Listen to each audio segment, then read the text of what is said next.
Et c'est donc la chronique psy avec Nathalie Zage. Bonjour Nathalie. Bonjour Rudy.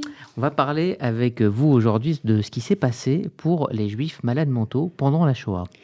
Alors oui, étrangement, alors que les lois anti-juives mises en place par le gouvernement de Vichy interdisaient aux juifs l'accès aux hôpitaux généraux, à part l'hôpital Rothschild, ils avaient le droit d'être internés en psychiatrie. Et c'est ce qui sauva probablement une artiste peintre peu connue, Esther Karp, qu'on découvre en ce moment grâce à une exposition au musée d'art et d'histoire du judaïsme. Alors, qui était Esther Karp? Alors, elle est née en 1897 en Pologne, dans une famille de musiciens. Elle participe à la vie des jeunes artistes yiddish de Pologne et vient à Paris en 1924. Elle est l'une des rares femmes du mouvement de peintres juifs émigrés, connue sous le nom de l'École de Paris, qui réunit à Montparnasse Chagall, Soutine, Pasquine, pour ne citer que les plus célèbres. Alors, plus de 80 des artistes de ce fameux groupe seront déportés et assassinés pendant la Shoah. Alors, que se passe-t-il pour Esther Karp? Alors, en août 1941, elle est internée d'office à l'hôpital psychiatrique de Villejuif.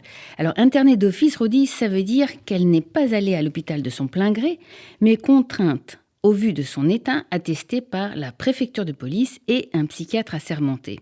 Alors voici quelques éléments écrits dans le certificat médical daté du 2 août 1941 à son sujet. Esther Karp souffre d'une psychose hallucinatoire, ça veut dire qu'elle a des pensées et des perceptions délirantes. Elle a des idées de persécution. Elle dit qu'on cherche à l'empoisonner, à l'asphyxier. Elle prétend qu'on la suit partout, qu'on envoie des gaz dans sa chambre, qu'on veut lui prendre ses affaires, qu'on rentre chez elle en son absence et qu'on veut lui voler ses tableaux parce qu'ils auront un jour une valeur considérable, etc., etc. Alors, tout ça est assez troublant parce qu'au fond, ce dont elle se plaint, c'est exactement ce qui est arrivé aux juifs pendant la Shoah. Vous avez raison, Rudy. Et c'est précisément ce qui caractérise la souffrance des grands malades. Ils perçoivent dans leur chair ce qui concerne le collectif, alors que leur entourage ne le sait pas encore. Il faut savoir qu'Esther Karp ne fut pas la seule à être sauvée en étant internée en psychiatrie pendant la Shoah.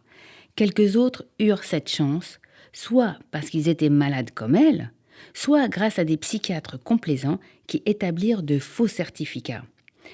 Cette histoire de la psychiatrie française pendant la Shoah mérite d'être approfondie. En attendant, on aura plaisir à découvrir dans l'exposition que lui consacre le Mage quelques-unes des œuvres de cet artiste yiddish prolifique, original et méconnu.